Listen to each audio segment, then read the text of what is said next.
Segundo o painel intergovernamental de mudanças climáticas, IPCC, algumas regiões estão secando. O Nordeste brasileiro é uma delas, ao lado do Sudeste australiano, das áreas mediterrâneas.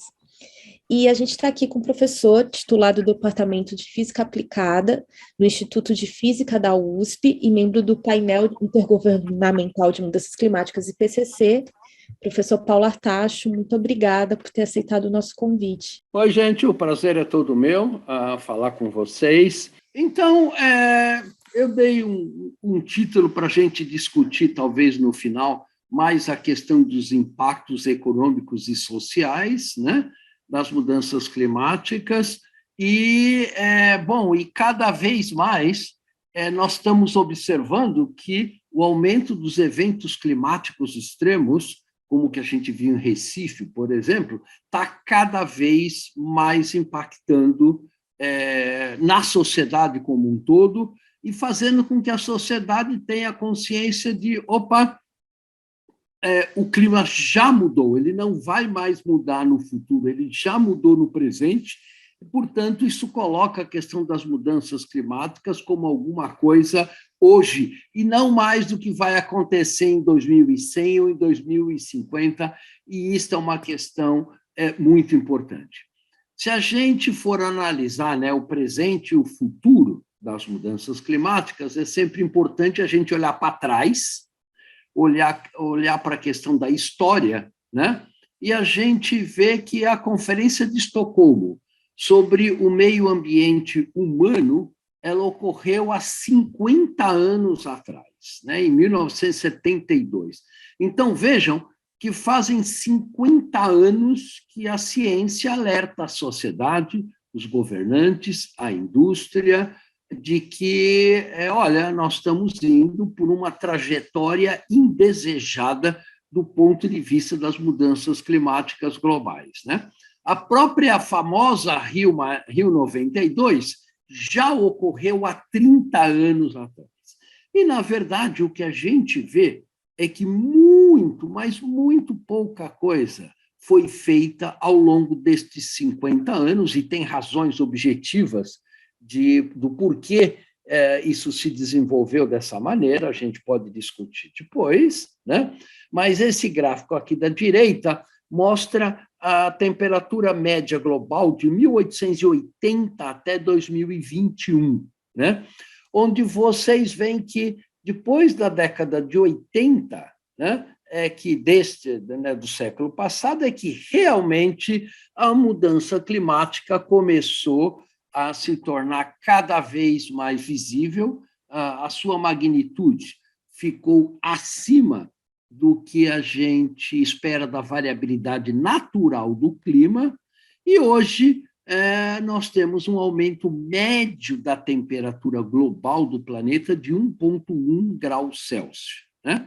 E aqui vocês veem a COP1 marcada aí, a COP1, né, acontecendo aqui, e aqui a COP26. Então, vocês veem que a realização das COPs, obviamente, não houve qualquer impacto do ponto de vista de redução nas emissões e redução nas concentrações dos gases de efeito estufa. Mas, na verdade, esta questão é uma questão muito mais ampla, né, do que só o clima do nosso planeta. Por isso é que a gente prefere falar muito mais em mudanças globais, não só no clima, porque se a gente olhar as tendências socioeconômicas que vocês estão vendo nesses gráficos, né, o produto nacional bruto dos países, uso de energia, população urbana, uso de fertilizantes, produção de papel e vai por aí afora, o que acontece é que a nossa sociedade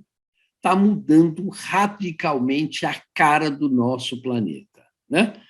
Isso vai desde a agricultura, atividades industriais, urbanização e vai por aí afora, né? Isso traz uma série de pressões no sistema terrestre, que é o responsável pela regulação climática do nosso planeta, né? Isto vai pela aumento da temperatura, acidificação nos oceanos, deposição de nitrogênio em áreas costeiras e assim por diante. E a grande questão é quais são os impactos dessas mudanças na nossa sociedade, né? Então, eu sempre coloco que a gente, com certeza, olhando esses gráficos, vê que nós vamos fazer e já estamos dentro de uma nova transformação na humanidade como um todo, né? Já tivemos outras transformações, quando a gente passou do feudalismo, né, para o iluminismo, o renascentismo, quando a gente passou pela Revolução Industrial em 1850, e muito provavelmente nós estamos passando por um novo período forte de transição, que a gente pode discutir um pouco mais no final. Bom, e uma maneira que a ONU está lidando para lidar com essa questão da sustentabilidade no nosso planeta, que é muito mais do que o clima, né, é desenvolver esses 17 Objetivos de Desenvolvimento Sustentáveis, né? Então, vejam que fazem parte da Agenda 2030 da ONU, do qual o Brasil é um dos signatários, né? Então, vejam que o que a gente observa, esses 17 ODS são absolutamente estratégicos se a gente quiser construir uma sociedade minimamente sustentável. Veja que o ODS 13 é a ação contra a mudança do clima, mas sem um clima saudável, sem um clima estável, dificilmente a gente vai fornecer água para a população, vai fornecer alimentos e ter uma agricultura sustentável no nosso planeta, vai poder erradicar a pobreza e vai por aí afora. Então, o ODS 13 é estratégico para o cumprimento de vários dos demais ODSs, e eu acho que isso é uma questão importante e que demanda uma discussão aprofundada. Bom, a ciência da mudança climática ela é muito, muito sólida. Nesse slide estão só alguns dos relatórios lançados nos 2, 3 últimos anos, onde ele mostra que, além dos relatórios do IPCC, você tem os relatórios da UNEP, vocês têm o relatório da FAO, você tem uma quantidade brutal de organizações que fazem assessments sobre os vários aspectos das mudanças globais que o nosso planeta está sentindo. O IPCC, obviamente, foca no clima, né? E no clima ele foca no impacto dos ecossistemas terrestres, no impacto dos ecossistemas oceânicos e assim por diante. Então, a ciência das mudanças climáticas ela é muito, muito sólida como um todo. Bom, e o cerne da questão das mudanças climáticas é esse gráfico, né? É simples como isso.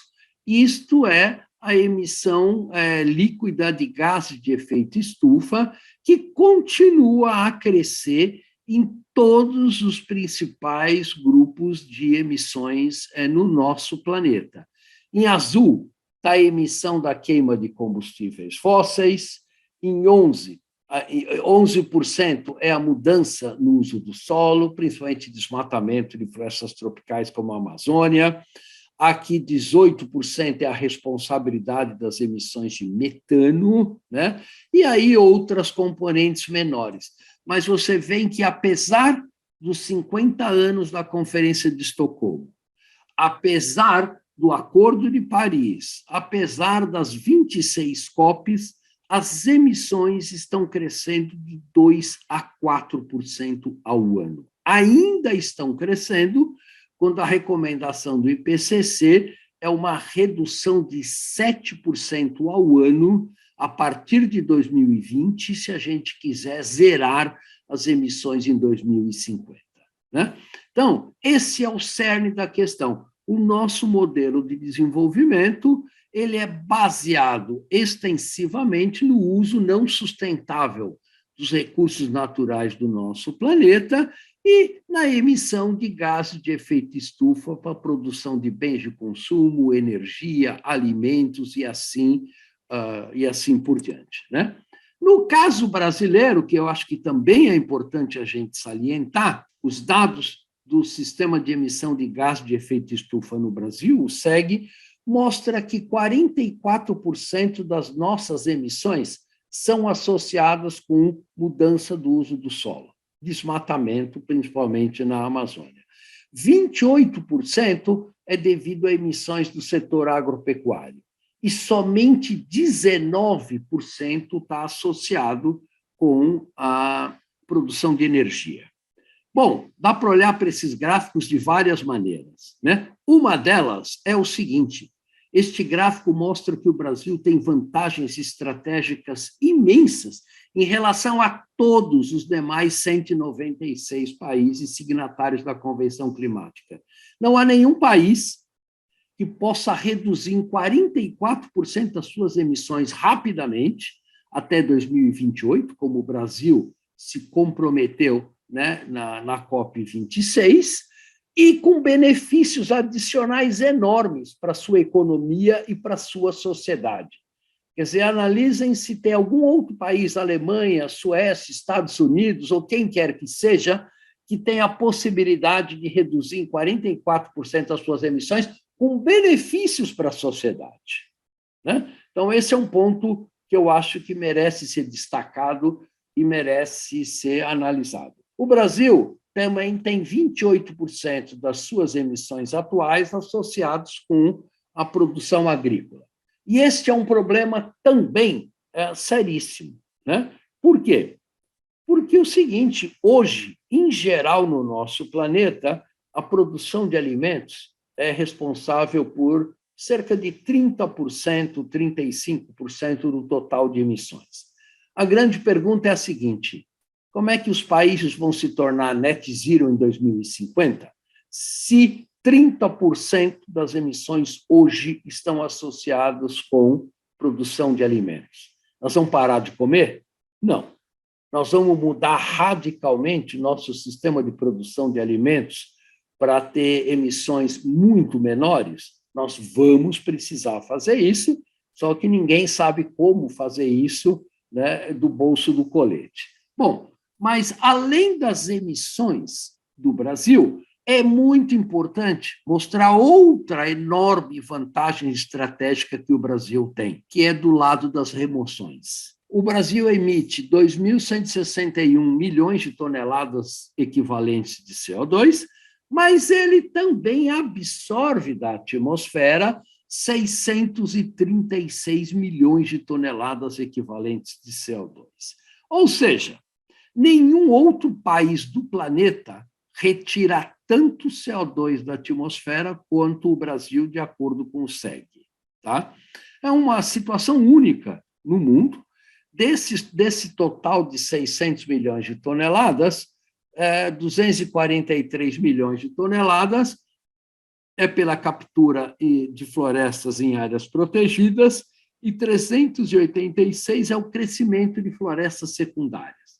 Importante salientar que o Brasil, num de seus compromissos, é de reflorestar 12 milhões de hectares, né, restaurando os serviços ecossistêmicos de florestas, e, de novo, nenhum outro país tem esta possibilidade de capturar CO2 como tem o Brasil. A nossa grande fraqueza, como todo mundo sabe, é o desmatamento da Amazônia, né, que continua crescendo, né? Hoje está em torno de 13.500 quilômetros quadrados de desmatamento por ano, e em 2022 esse número vai aumentar, né? Por causa das simulações que se fazem com os dados preliminares do PRODES e do sistema DETER. Portanto, o Brasil pode reduzir emissões de queimadas, já fez isso.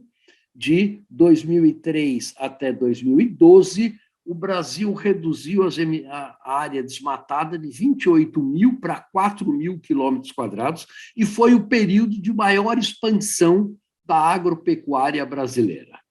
Ou seja, não existe esse papo de que isso pode prejudicar o agronegócio brasileiro, porque isso está mais do que demonstrado que não é verdade.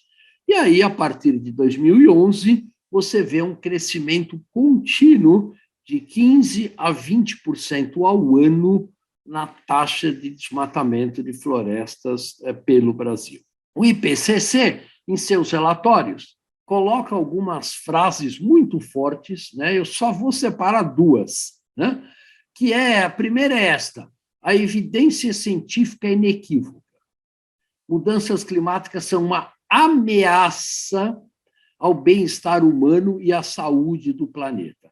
Qualquer atraso em uma ação global, coordenada e conjunta, levará à perda de uma breve janela que se fecha rapidamente para assegurar um futuro habitável. Veja a força desta frase, tá? Então, o IPCC, isso é uma frase escrita por diplomatas, né? Não por cientistas que aprovaram o Science for Policy Makers do IPCC. E o IPCC, no último relatório do Grupo de Trabalho 3, coloca o seguinte: a menos que haja reduções imediatas, rápidas e em grande escala nas emissões de gases de efeito estufa, limitar o aquecimento a 2 graus Celsius pode ser impossível. Então, veja que o próprio texto do IPCC já coloca que a gente obedecer ou seguir ou cumprir o Acordo de Paris pode estar sendo já impossível. Nós vamos discutir um pouco mais disso lá para frente. Bom, e o que é que tem por trás da questão das mudanças climáticas globais? Primeiro, é que nós estamos mudando o ciclo global do carbono. Tá? Por que isso é importante? Porque toda a vida no nosso planeta é baseada no carbono. Né? Nós somos seres humanos, mas nós somos essencialmente carbono e água. Uma árvore é essencialmente carbono e água, né? E vai por aí afora. O que nós estamos fazendo é tirando combustíveis fósseis que estavam enterrados há milhões de anos e jogando isso na atmosfera, alterando a composição da atmosfera. Né? E veja que nós somos uma espécie em bilhões de espécies no nosso planeta e essa espécie está mudando a composição da atmosfera terrestre.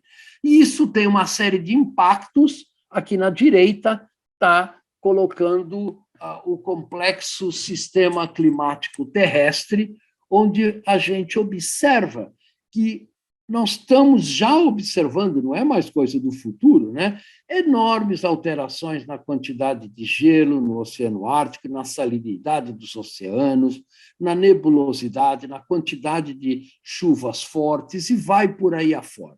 Ou seja, nós estamos bagunçando com o sistema climático terrestre, isso é cada vez mais claro para a gente hoje. E aquelas emissões se transformam em alterações nas concentrações de CO2, metano, óxido nitroso e outros gases de efeito estufa. Tá? Então, vejam, a concentração de CO2 era 280 partes por milhão há 100 anos atrás, hoje é 414 partes por milhão, ela já subiu 66% de concentração. Então, o que isso quer dizer? Nós estamos mudando a composição da atmosfera com consequências importantes, não só sobre a temperatura, mas sobre uma série de outras questões no nosso planeta. Importante lembrar que do total de emissões de gás de efeito estufa para a atmosfera, o desmatamento de florestas é responsável por 17%, enquanto que a queima de combustíveis fósseis é responsável por 83% das emissões. Conclusão: mesmo que o Brasil pare de desmatar amanhã as florestas, se os países desenvolvidos, principalmente, não pararem de queimar combustíveis fósseis, vai dar no mesmo. Né? O estrago vai ser muito grande, mesmo que o Brasil e os países em desenvolvimento, como a Indonésia e o Congo, parem de desmatar a floresta tropical. Bom, uma das questões importantes é de que essa mudança na atmosfera que a gente está fazendo influencia no balanço radiativo no nosso planeta, como a gente chama. O que é esse balanço radiativo? É quanto de radiação solar entra e quanto de radiação térmica sai do nosso planeta. E um físico sueco, chamado Svante Arrhenius, em 1896, publicou esse paper que está aqui, dizendo que se a gente dobrasse a concentração de gases de efeito estufa, a temperatura do planeta iria aumentar em 5 graus Celsius. Né? Se você faz a mesma conta que ele fez hoje nos supercomputadores do INPE, por exemplo, ou da NASA, o número vai ser muito, muito parecido com esse. Né? Então, veja que isso não é nada novo. Isso, na física e na ciência, tem mais de 100 anos, né? Mais do que comprovado, isso não é nenhuma absoluta novidade científica. E isto também já pode ser observado no Brasil. Isso é um trabalho, um paper que foi publicado em 2016, né? Muito antes dos últimos relatórios do IPCC, onde ele mostra que o Brasil já está se tornando um país muito mais quente. O Vale do Rio São Francisco já se aqueceu 2,2 a 2,3 graus, a parte leste da Amazônia já se aqueceu cerca de 1,8 a 2 graus. Né? Isto porque as regiões continentais do planeta se aquecem muito mais do que as regiões oceânicas. Na direita está a anomalia de chuva no Brasil. Como é que nós estamos mudando a precipitação no Brasil? Então, vejam que o Brasil já está se tornando um país muito mais seco no Nordeste e na região amazônica e muito mais chuvoso no sul do Brasil. Tá? Ou seja, isso também não é novidade. Veja o que acontece aqui no Vale do Rio São Francisco, com uma queda na precipitação da ordem de 25% a 30%. Uma região que já chovia pouco, está chovendo muito menos ainda. E esse mapa também mostra a queda na precipitação na região amazônica, que vocês vão ver um pouco mais para frente, tem implicações importantes. Esse filmezinho mostra a distribuição global de dióxido de carbono na atmosfera, de CO2, né? Primeiro mostrando que a maior parte das emissões estão no hemisfério norte, né? Europa, Estados Unidos, Rússia, China e assim por diante, né? E ele mostra também que a atmosfera ela é compartilhada por todos os seres humanos do nosso planeta. Então vejam que esse filme mostra muito claramente que uma molécula de CO2 que é lançada nos Estados Unidos, uma semana depois ele passa pela Europa, 2 semanas depois passa a Rússia e dá volta no planeta todo. Né? Cada molécula que vocês estão respirando agora já foi respirada por um elefante na África, por um índio na Amazônia, por um americano e por um chinês. Então, esse conceito de que a atmosfera é um recurso do planeta todo, e não do Brasil, dos Estados Unidos ou da China, é um conceito também muito importante. Bom, como consequência dessas questões, o IPCC coloca neste gráfico aqui o aumento da temperatura, a variação da temperatura ao longo dos últimos 2.000 anos. E o que a gente observa é de que a temperatura que a gente tem hoje no nosso planeta corresponde à temperatura mais quente que ocorreu há 100.000 anos atrás. Tá? Ou seja, o que nós estamos fazendo nos últimos 50 anos não tem precedentes ao longo dos últimos 100.000 anos. Então, é uma mudança que está tendo já impactos muito importantes sobre os ecossistemas terrestres, como a gente está observando facilmente. Bom, mas agora, para a gente olhar como é que vai ser a temperatura do futuro no nosso planeta, a gente precisa entender o relacionamento direto que existe entre as emissões de gases de efeito estufa, os seus impactos nas concentrações, o seu impacto na forçante radiativa, que é a mudança no balanço de radiação de energia terrestre, como isso implica no aquecimento e, a partir daí, os impactos. Então, a partir das atividades humanas, você muda as emissões, você tem as emissões dos gases de efeito estufa, isso muda a concentração na atmosfera, isso altera o balanço de radiação, isso causa aquecimento global, que leva aos impactos que a gente está observando. Tá? Então, existe uma relação direta entre atividades humanas e os impactos no sistema climático. Bom, mas para a gente saber como é que vai ser o clima no futuro do nosso planeta, é importante a gente olhar para o cenário. O IPCC montou 5 cenários de emissões. Este cenário aqui de cima, vermelho mais escuro, é o cenário da gente continuar a emitir gases de efeito estufa como a gente emite hoje. Este segundo gráfico aqui, esse segundo cenário, ele mostra se a gente cumpriu o Acordo de Paris de uma maneira meio meia-boca, digamos assim. Aqui é se a gente cumpriu o Acordo de Paris rigorosamente, e esses 2 cenários são cenários de que a gente poderia estar reduzindo imediatamente as emissões e zerar as emissões entre 2050 e 2070.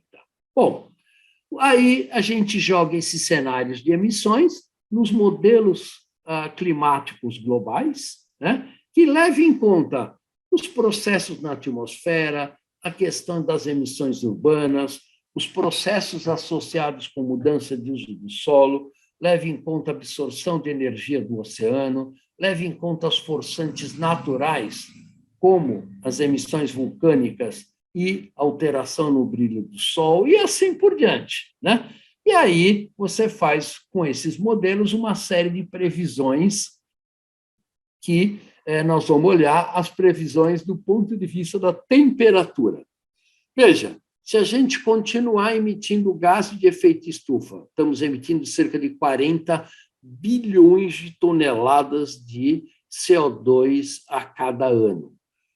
Se nós continuarmos com essas emissões, a temperatura do planeta vai subir 4,3 graus, em média, no planeta todo. Se a gente aplicar o Acordo de Paris de uma maneira muito, muito rigorosa, isto vai dar um aumento da ordem de 3... Desculpe, de uma maneira como a gente está fazendo agora, de uma maneira meia-boca, 3,7 graus, e de uma maneira rigorosa, 2,8 graus. Veja que, mesmo que a gente cumpra de uma maneira rigorosa todos os compromissos do Acordo de Paris e da COP26, mesmo assim o planeta se aquece 2,8 graus Celsius. Provavelmente o que nós estamos indo é num valor intermediário entre esses dois, ou seja, um aumento de temperatura da ordem de 3,2, 3,3 graus Celsius. Importante salientar isso. Limitar a temperatura a 1,5 grau, 2 graus, hoje é virtualmente impossível. Claro que os diplomatas continuam falando no Acordo de Paris de limitar em 2 graus, mas você não vai encontrar um único cientista que acredita nesse conto da carochinha, porque isso não existe mais. É impossível com as emissões cumulativas que a gente fez até agora. Tá? Bom, mas mais importante que a média global, tá? Porque ninguém vive na média do planeta, né? É olhar a distribuição geográfica desse aumento da temperatura. Veja que, se a gente deixar o planeta subir a 4 graus Celsius de temperatura média, o Brasil vai aquecer alguma coisa da ordem de 5,5 graus Celsius. A região ártica vai subir de temperatura alguma coisa da ordem de 6,5 graus a 7 graus. Vocês imaginam o impacto nos ecossistemas de um aquecimento deste nível, né? Mas o aquecimento, o aumento da temperatura não é o único impacto das mudanças climáticas globais. Também temos fortes impactos na chuva, na precipitação. E olha a situação do Brasil. O Brasil vai se tornar um país muito mais seco do que ele é hoje, né? Então, isso pode comprometer a produção agrícola brasileira, que depende essencialmente da chuva, bem como a produção de hidroeletricidade, que também depende da chuva. Agora, isso é melhor expresso se a gente olhar no conteúdo de umidade do solo, né? A mudança na umidade do solo com 4 graus de aquecimento, prevista pelo IPCC, é alguma coisa como está neste gráfico, uma redução drástica no Brasil Central e na Amazônia, bem como redução forte na África do Sul, na Europa Mediterrânea, na América Central e na América do Norte. Então, vejam que o planeta vai mudar muito, e a grande pergunta é: como é que nós vamos alimentar 10 bilhões de pessoas com tal redução na umidade do solo, particularmente em regiões que hoje têm alta produtividade agrícola, como o Brasil Central e a parte central dos Estados Unidos, né? Então, é uma pergunta, obviamente, muito importante. Isso não é novidade para o Brasil. Tá? É importante salientar disso, que nada disso é novo, né? O déficit de água no Brasil, nesses mapas que a Embrapa publicou em 2019, mostram o quê? Mostram que, enquanto as regiões com muito alto déficit hídrico ou com alto déficit hídrico, que antes se limitavam ao Nordeste brasileiro, elas avançam para o Tocantins e para o Mato Grosso. Nesta década, avançam cada vez mais, atingindo, inclusive, Rondônia e parte de Minas Gerais, como vocês podem ver nesse mapa, e a previsão é isso se agravar na próxima década. Então, isso leva a gente a ter que pensar que o Brasil do futuro, baseado estritamente no agronegócio, pode não ser um Brasil do futuro, pode ser um Brasil muito atrasado, porque isso vai impactar a produtividade agrícola de uma maneira muito forte. Isso também foi reconhecido nesse relatório de 2016 do Fórum Econômico Mundial, onde eles calcularam quais são os riscos na produção de alimentos em um planeta 3 graus mais quente. Então, vejam o que acontece com o Brasil. Veja que a maior parte do Brasil vai ter uma perda na produtividade agrícola da ordem de 30%, de acordo com esse gráfico do Fórum Econômico Mundial. Bem como a maior parte das regiões tropicais, como vocês estão vendo aqui, né? Então, isso leva a preocupações, obviamente, importantes com a questão de alimentos. E o Brasil, com 8.500 quilômetros de área costeira, tá? Também tem uma outra vulnerabilidade importante, que é o aumento do nível do mar, né? Então, veja que o aumento projetado do nível do mar até 2100 pode ser da ordem de 1 metro ou da ordem de 1,7 metros se processos de baixa probabilidade forem incluídos, né? Então, vejam que muitas das nossas áreas costeiras, como Rio de Janeiro, Recife, Santos e assim por diante, têm uma vulnerabilidade importante com o aumento do nível do mar de 1 metro a 1,5 metro. Tá? Agora, o IPCC, pela primeira vez, fez também uma conta. Quanto subiria o nível do mar em 2300? Tá? E é importante a gente perceber por que o IPCC fez essa conta. Ele fez essa conta por causa do seguinte: se você derrete 1 quilômetro cúbico de gelo da Groenlândia e essa água vai toda para o oceano, a ciência não conhece nenhuma maneira de reverter esse processo. Tá? Então, é um processo irreversível que já começou, obviamente, né? E o potencial de aumento do nível do mar em 2300 é de até 15 metros.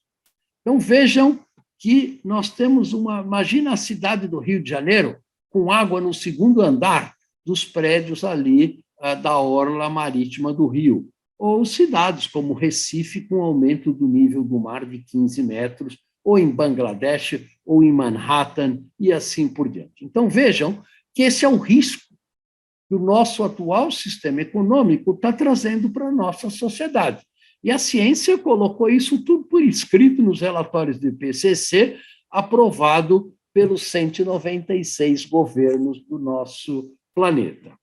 Além disso, os eventos climáticos extremos estão aumentando rapidamente em todo o planeta, né? Então, vocês viram no ano passado 48 graus no Canadá, 52 graus na Califórnia, né? E tivemos a maior chuva em um século na Alemanha, né? A Índia teve uma onda de calor de cerca de 48, 49 graus, que durou por cerca de 3 semanas na Índia, ao longo dos últimos meses. Então, vocês veem que os eventos climáticos extremos estão aí, e o Brasil também está vulnerável a esses eventos climáticos, porque a crise hídrica, em 2021, chegou no Planalto Central e está fazendo a gente pagar a conta de luz mais cara, exatamente porque não havia água para gerar eletricidade, e o governo, por falta de planejamento, não teve a visão de trabalhar com antecedência, né, em razão dessas possíveis crises que só vão se intensificar, e começou a queimar petróleo para a produção de eletricidade, agravando ainda mais a causa principal do aumento do preço da eletricidade no Brasil. E, ao mesmo tempo, em 2021, o Rio Negro teve a maior cheia em 119 anos em Manaus, né? Os eventos climáticos extremos estão aumentando desde a década de 80, né? Isso é muito bem documentado, né? Tanto o número de grandes secas, grandes enchentes, e mesmo se a gente for para uma escala muito pequena, como, por exemplo, na cidade de São Paulo, né? Aqui estão algumas fotos de enchentes que impactam principalmente a população mais pobre, a população mais vulnerável, e eles mostram, em primeiro lugar, a chuva mensal em São Paulo está aumentando significativamente de 1935 até 2018. E, além disso, o número de dias com chuva acima de 80 ou 100 milímetros em um único dia mais que quadruplicou. Portanto, não há a menor dúvida que nós temos que proteger as nossas áreas urbanas, adaptando as nossas áreas urbanas para maior frequência e intensidade dos eventos climáticos extremos. E o que o IPCC fala sobre isto, né? O IPCC calculou que um evento que ocorria uma única vez em 50 anos no século passado, agora, com 4 graus de aquecimento, ele tem a probabilidade de ocorrer 39 vezes mais frequentes em 50 anos e ter a sua magnitude multiplicada por fator 5. Portanto, a gente precisa se adaptar ao aumento dos eventos climáticos extremos. Bom, agora fazendo um cálculo simples, mas realista, né, levando em conta que todos os países vão cumprir o Acordo de Paris de uma maneira razoável e que a gente tenha 3,2 graus de aquecimento médio no nosso planeta. Isso significa que em áreas continentais, que é onde vive a população do nosso planeta, isso dá um aumento de 4,2 graus Celsius.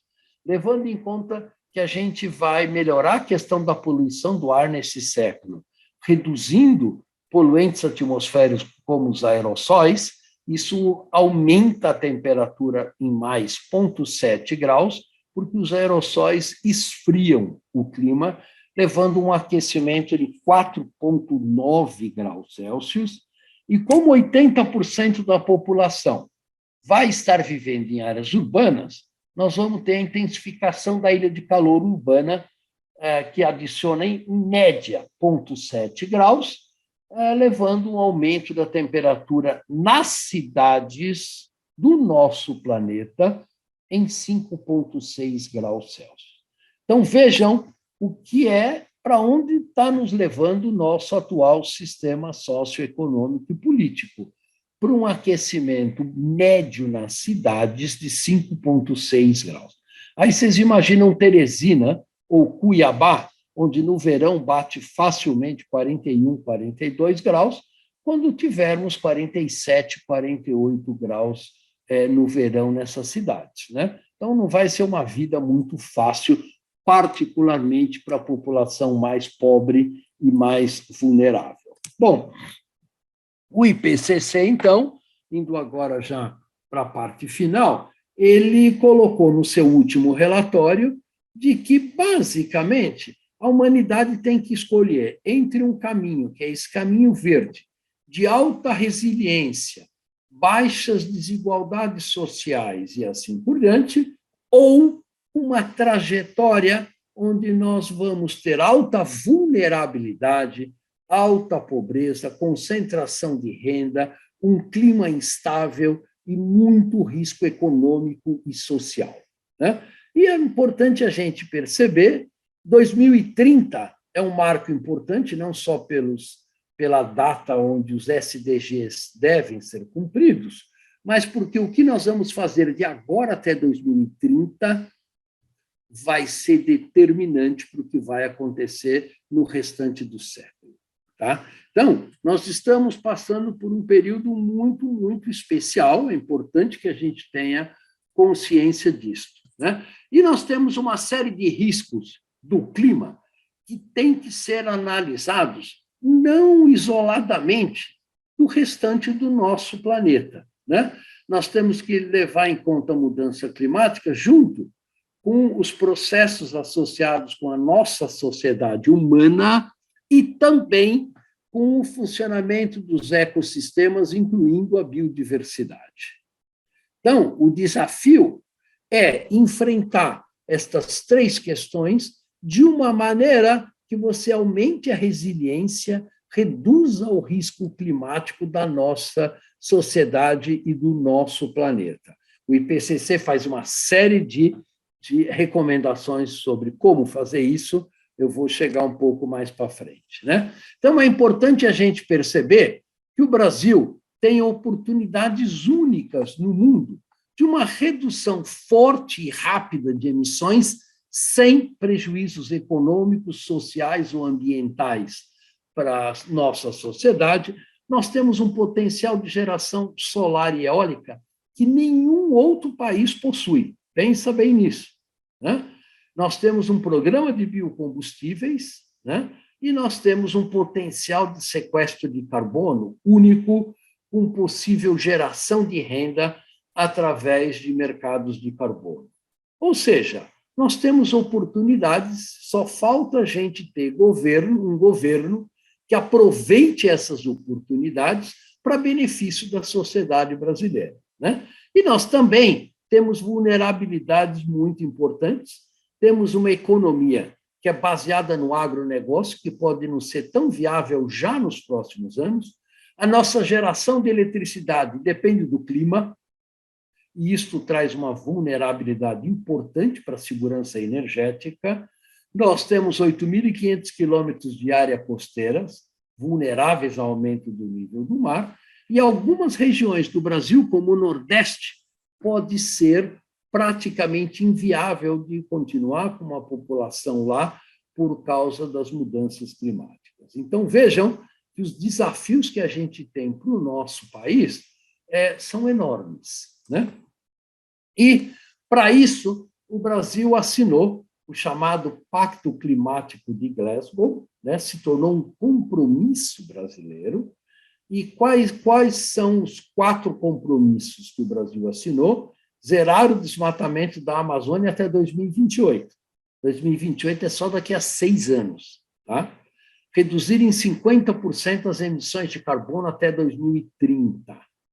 Reduzir as emissões de metano em 30% até 2030. E ser neutro em emissões de carbono até 2050. E a grande pergunta é, cadê a legislação? Cadê um judiciário? Cadê um executivo comprometido com a implementação de medidas que levem o Brasil a cumprir os seus compromissos internacionais? Por último, eu vou falar um pouquinho sobre a região amazônica, né? Porque a Amazônia ela é absolutamente crítica por uma série de razões na questão das mudanças climáticas globais, né?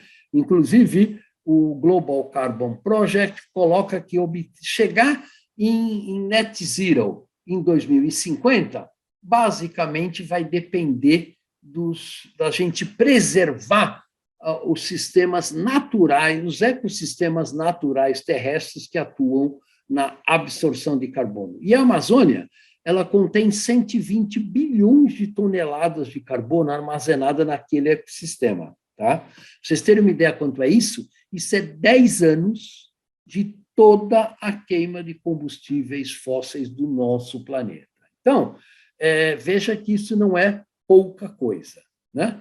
E a Amazônia, ela impacta no clima global, mas o clima global também já está impactando de uma maneira muito forte o potencial de captura de carbono da Amazônia pela fotossíntese. Tá?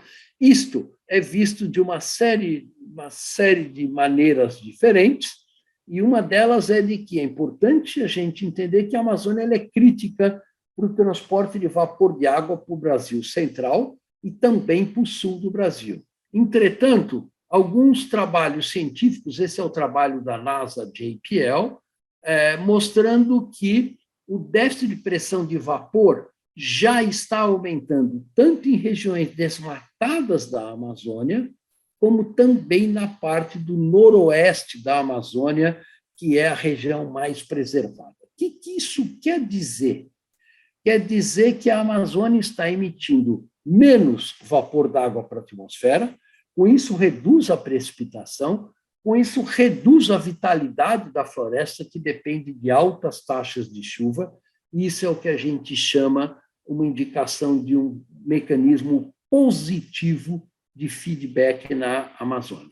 E as evidências de que isso já está ocorrendo é nesse paper, por exemplo, publicado em 2021, que mostra que a perda de carbono da degradação da floresta amazônica já é maior do que o desmatamento da Amazônia como um todo. Tá? Então, são medidas por sensoriamento remoto e medidas in situ, feitas por equipes do INPE, já mostram que também, com o decréscimo da precipitação e com o aumento da temperatura, a floresta amazônica, em algumas regiões, já está se tornando uma fonte importante de carbono para o clima global, por causa da degradação florestal causada pelo aumento da temperatura e redução da chuva. Né? Então, isso tem implicações enormes, não só para o Brasil, mas também para o clima geral. E o que o IPCC fala sobre isso? Os modelos do IPCC mostram que a resposta das florestas tropicais para um aquecimento global é de perda de até menos 1 quilo de carbono para cada metro quadrado, para cada grau Celsius que a gente aqueceu o nosso planeta. Ou seja, é muito claro de que a Amazônia é extremamente vulnerável ao aumento da temperatura e às mudanças climáticas globais. Né? E a receitinha que o IPCC coloca para evitar esses cenários é uma redução forte de CO2 desde 2020, como vocês estão vendo aqui, até se tornar zero em emissões de carbono em 2050 e ter emissões negativas a partir de 2050, ou seja, capturar CO2 que a gente já emitiu ao longo dos últimos 150 anos. Né? Então, esse é o tamanho do desafio da nossa sociedade. E o IPCC coloca explicitamente essa frase no relatório do Grupo de Trabalho 3. Já existem opções disponíveis hoje em cada setor econômico que pode, no mínimo, reduzir as emissões pela metade em 2030, daqui a 8 anos. Vejam que frase importante, né? Que já existe tecnologia no sistema energético, na mudança de uso do solo, na indústria, nas cidades, na construção civil e no setor de transporte, para reduzir emissões por fator 2 até 2030. Isso é causado pela queda brutal de preço da geração fotovoltaica, pela queda brutal de preço na geração eólica, mas, apesar disso, o total de energia produzido hoje no mundo, em 2020, né, por geração fotovoltaica é só de 3%. Por energia eólica é em torno de 6%. Então, vejam que nós estamos engatinhando em relação às necessidades da sociedade, né? Então, eu volto para aquele gráfico, mostrando que nós estamos vivendo uma década crítica para o futuro do clima do nosso planeta. E é importante a gente perceber que os 10% da população mais rica do nosso planeta é que emite 49% dos gases, só que quem vai sofrer o impacto das mudanças climáticas não são os 10% mais ricos, mas, na verdade, são os 90% mais pobres que vivem numa favela no Rio de Janeiro, numa favela em Vila Brasilândia, ou em Bangladesh, ou em Camarões, na África, né? E é importante a gente perceber que, além da mudança climática, a nossa sociedade está sofrendo um processo forte de transformação, né? De mudança de padrão de consumo e de produção. Estamos passando por uma revolução digital que está mudando muito a face do nosso planeta. Estamos passando por um processo forte também de capacitação humana e de demografia, em particular com a questão da mulher, do mercado de trabalho e assim por diante. Nós precisamos descobrir maneiras de tornar as nossas cidades mais sustentáveis. Precisamos também aprender a produzir alimentos e ter um equilíbrio melhor entre florestas, produção de alimento e uso da terra. E, por último, temos que descarbonizar toda a produção e o consumo de energia, aumentando o acesso à energia para a população mais vulnerável do nosso planeta. Então, vejam que essas 6 transformações são urgentes para a gente atingir a sustentabilidade no nosso planeta. Tá joia? Então, eu volto para a primeira slide que eu passei para vocês.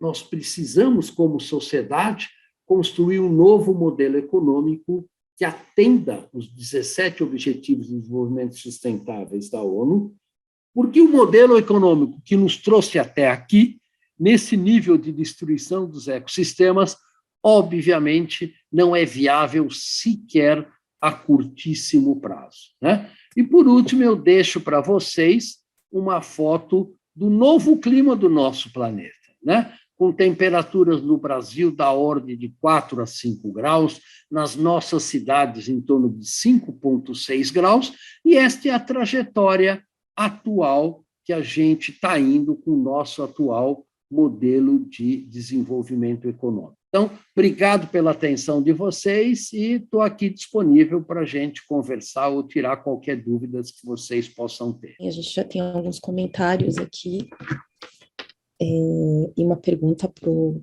Paulo.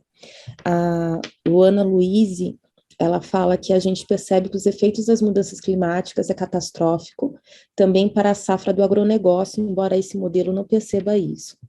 A Andrea Lemos faz uma pergunta para o professor Paulo Artacho. A necessidade de mudança é grande e é urgente. Qual o tamanho da responsabilidade da grande indústria na redução das emissões de carbono? O senhor vê exemplos atuais de mudança de práticas significativas por parte dessa grande indústria? Penso em empresas gigantes como Coca-Cola, setor automobilístico, setor de saúde, etc. Essas duas perguntas têm o mesmo denominador comum, que é a questão da visão do curtíssimo prazo, né? Quer dizer, a Luana falou que o modelo do agronegócio não percebe isso que a Ludmila mostrou. Percebe sim. Eles sabem tão bem quanto a gente, Tá? Esse é um ponto importante. Acho que as indústrias do petróleo, Esso, Shell, não sabem exatamente o que eles estão fazendo? Claro que sabem, né? Não vamos ser ingênuos de imaginar que, por exemplo, que a JBS não sabe a implicação das emissões de metano dela. Claro que sabe, né? E estão tão bem informados quanto nós. A questão não é esta, saber ou transmitir esse conhecimento para a indústria, que seja multinacionais ou seja, né, companhias como a JBS. A questão é que a visão de curtíssimo prazo, né, que domina todo o sistema produtivo atual nosso, faz com que ninguém se preocupe com o que vai acontecer daqui a 10, 20 ou 30 anos. As empresas querem fechar o maior lucro possível no ano que vem, ou talvez daqui a 2 anos, e pronto. Alguns governos fazem planos para 4 anos de governo e pronto. Alguns governos nem fazem plano para nenhum ano. Então, isso é o que domina hoje nas empresas e nos governos. Né? Então, isso, obviamente, tem que mudar. Ninguém pensa, né, realmente na lucratividade do seu negócio daqui a 10, 20 ou 30 anos, ou na sustentabilidade climática do planeta como um todo, e tampouco está todo mundo pouco se lixando para o que vai acontecer daqui a 10, 20 ou 30 anos, se eu receber o meu rico dinheirinho deste ano. Então, esta filosofia tem que mudar, obviamente. Professor, você citou a minha cidade, Santos, importante, e a gente está vendo tudo que está acontecendo em Recife, como pensar na questão da adaptação, né, das mudanças climáticas, como o senhor vê? A gente não tem que começar a pensar na adaptação. A gente teria que ter começado a se adaptar 10, 15 anos atrás. Né? Então, você vê, Recife é um bom exemplo, Petrópolis é outro, São Paulo é outro. As galerias de drenagem de água pluvial de São Paulo foi projetado na década de 40. Elas não suportam o fluxo de água que tem hoje, é simples como isso. Né? E a questão da remodelação, né? Da questão da ocupação de encostas, né? Que a gente viu o exemplo em Petrópolis e em Paraty também, é uma necessidade absolutamente urgente do país.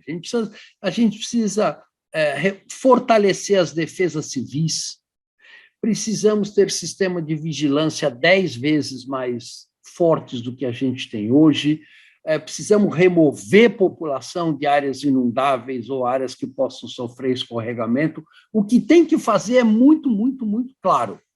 Agora, o que a gente precisa é de governos, né, que realmente governem com o interesse da população e não o interesse político imediato da próxima eleição. Né? Então, isso é uma questão muito importante que a cultura brasileira tem que mudar. Tem muitos países onde a coisa não funciona desse jeito. Né? Você pega o Japão, não funciona assim, muitos países europeus não funcionam assim. Né? Então, a gente precisa mudar esta filosofia de olhar para questões estratégicas do país como um todo e atuar na solução dessas questões estratégicas. O senhor falou aí sobre questão de governo, e eu sempre fico pensando assim, a gente valoriza muito a democracia, principalmente nós jornalistas, e a gente sabe que quem elege um governo é uma população, para não chamar de povo, dentro desse contexto que a gente vê onde vai dar, né, a racionalidade. A eleição é muito mais emocional do que racional, isso tem se provado nos últimos tempos. O que eu fico pensando é como é que a questão ambiental, ela cola, a partir do jornalismo, nas urgências, digamos assim, na geladeira das pessoas, né? Como é que aquele aviso fica ali, visível para você o tempo inteiro.